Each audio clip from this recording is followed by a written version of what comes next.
I guess. Just hit the button and away we go. I got a haircut. Ready or not, here we. Okay, 5, 4, 3, 2, 1. I'm John Miglosh for the WDMA, fighting for mail and direct marketing every day. And let's dig in. First, I wanted to start with Tom Fishburne, who has given me permission to use his cartoons in my blog, in case you wonder. Full attribution. And this was from a couple of months ago, but it fit in with an excellent article I wanted to talk about today. Data-driven decision making. An interesting phrase. I'll pretend this data I found is reliable, and you pretend to pay any attention to it. And Tom goes on to say, obviously, famously, GIGO, garbage in, garbage out, coined in 1963. Nearly 60 years later, we're still struggling with data credibility. And partly because, as you know, if you've read my book, I don't have a copy handy, but it's up there on my wall. And I'm working on a third edition with some really excellent stuff. I've got a couple of new case studies, and I have to wait till the confidentiality agreements expire. I would never share stuff that I don't have permission to share, but I do now. So just now. So you can look for that. But the premise, spinning straw into gold. The first thing I learned, I called my local feed mill, and I said, tell me about straw. And Greg over there said, well, the first thing you need to know about straw is that it's not hay. What do I know, right? Hay is what you feed to an animal, nourishes it, makes it grow. It's cut grass, basically. Straw, on the other hand, is the leftovers from harvesting wheat. You cut the tops off the wheat, and the stems that are left is the straw. He said straw is not, there's no benefit to straw except as a hygiene product. It catches what comes out of the animals, and it lets you sweep it up. So data is straw, not hay. Data is usually not built for what you're trying to do with it. It's a leftover. It's a leftover of an order being placed. It's a leftover of somebody visiting your site. It's a leftover of doing a mailing, right? So because of that, we really do start with garbage. And that's the part that I think most data people miss. They miss that they're starting with garbage. And good for Tom that he figures this out. 75% of execs don't have a high level of trust in their data. And rightly so, right? A few years ago, it was reported that 40% of enterprise data is either inaccurate, incomplete, or unavailable. So the main task in data-driven decision-making is deciding what data you should use to make decisions, if any, right?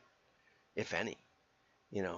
The days of looking at this P&L for a month or the previous month and saying, well, we didn't make any money, let's change something. Or we're making money, let's expand on it, whatever. Those days are clouded. They're not gone, they're just clouded. And the problem that marketers have is that the accounting data is recognized and carefully guarded as historically accurate. It's not for predicting the future, but it's historically accurate. Whereas the marketing data is mostly manure, right? Okay.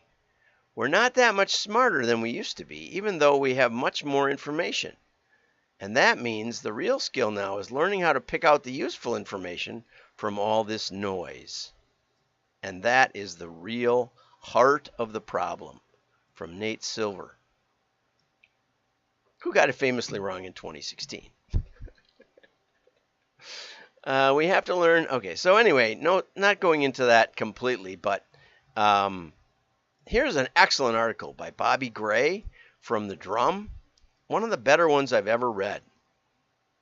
And what Bobby suggests here is, first of all, third-party data is going away. Whether it was actually valuable or not remains an open question. But the loss of data that marketers have to date taken for granted means that decisions will have to be made with less data. And kind of goes along with Fishburne. Say maybe we should be using less data. Maybe there's a hierarchy of data. Maybe there's some data that's really good, solid decision-making data, and maybe there's a lot of garbage. And the more garbage you throw in, you know, I did an interview with a professor at San Diego State in statistics, and we talked about, you know, what the value of big data would be. And he said, well, you get better correlations, even if they're spurious, which is true. We're not going to go into all that. But he goes on to say, measuring who has seen an ad will be complicated by the loss of data. Well, the fact is you don't know who's seen an ad. There is no media that will tell you who's seen your ad. They can tell you where it appeared, maybe, if they feel like it. Right? I mean, that's the nice thing about mass media, television. You can actually track that your ad appeared. With digital, you have no idea. And you have no idea if the people that clicked it are bots or real. The bots are getting better and better. And even if, let's just remove all those clouds. Even if you do, you know, I've been on the computer now for an hour and a half this morning, and I'm sure I've seen ads. I just don't remember any of them. I can't tell you one ad. I'm trying to think of one ad I've seen today. Maybe you can. Put it in the comments if you can tell me what ad you've seen without going back and looking. Right? And we could do that right now if we wanted to. I can't think of one ad. I think of one ad that I saw that I was going to feature. Yellow Page ad. We'll do that next week. That was a nice ad. But, you know, other than that, I can't think of any. And so measuring who has seen it, what we do instead is we struggle, here it says, we struggle to attribute conversions accurately and then are unable to scale their targeting. So what happens is we say, well, we don't know who saw the ad, but we know who ordered something or clicked to our site or something. You know, once they get there and register and do something, we can start to figure out who's who, right? But what caused them to come? Well, we don't know if they saw the ad in the first place, right? Now, if they came from a site that was featuring our ad, that might be a start. I mean, there are ways to sort of start, but you can't know that they were paying attention, right? It's very difficult. You know, and it might be that they saw an ad for a competitor. You know, Duracell and what's the other one? I know there's Rayovac, Duracell, and Energizer, the Energizer bunny. And most people thought that the Energizer was for, the bunny was for Duracell because Duracell was the biggest brand. So even though the bunny was, you know, everybody knows the bunny, but they don't know which company it's for. So maybe somebody needs batteries because my electric scale in my bathroom died on Monday, I think, or Tuesday. So I knew I needed batteries. And so I go down to my battery box in my basement and pull out 2 AAAs. But, you know, maybe I saw an ad for the Energizer bunny. So I'm at the hardware store. Maybe I buy Energizer. You know, but that connection is tenuous at best. I have batteries here at work, too. These are Rayovacs. See, I like Rayovac because it's sort of a Wisconsin company. Anyway, okay, so it's a struggle. It's a struggle, and I like that Bobby is admitting all these things. And we should also be moving away from last click attribution. You say, what's that? Well, what that is that's someone places an order, what's the last place they were? Where did they come from? Or can we find a cookie that was on their computer that tells us that they got the cookie from either going to our site prior or going to another site where our ad was featured and they got this third-party cookie? But the problem, of course, is, we mail you something. We mail you the hail damage flyer or whatever, and now a hailstorm comes through. I've thrown this away, but I know that it was door ding 911. I remember that. I've never visited your site. And maybe I've seen your ad, but I don't remember. Or maybe I've seen a different ad. So now we say, well, they came in and they came to our site and they got their dents removed. So let's give that, they have a cookie, so let's give them credit. But let's change the sequence a little. Let's say I got this mailer, and then I go to your site. Now I got the cookie. And if it's persistent, it could stay there for a long, long time. Even though there's no thunderstorm. Maybe a year later there's a thunderstorm and I go back there. And you say, well, the last time we tracked this guy, and that's a first-party cookie. Last time we tracked him, he visited our site. So let's give the website credit. Does the website deserve the credit? No, I never would have gone there if it weren't for this mailer. Interesting, interesting, interesting. So Bobby admits that last click is a mess, right? And but first party might give us, we need to get as much as possible, much insight as possible. Things like purchase history, web browsing behavior, responses to direct marketing, and overall engagement. Okay, so now, and what I like about this is he really works this through. And then he says that artificial intelligence, and I'm not sure what AI means. Machine learning I understand because it's a process. Okay, there's nothing mysterious about machine learning, right? You compare the people that bought and the people that didn't buy, but that's a problem. Okay, he says it's going to provide insight, but we've already learned that we don't know who the people who didn't buy and did see our ad are. We don't know that piece. And that's where mail comes in.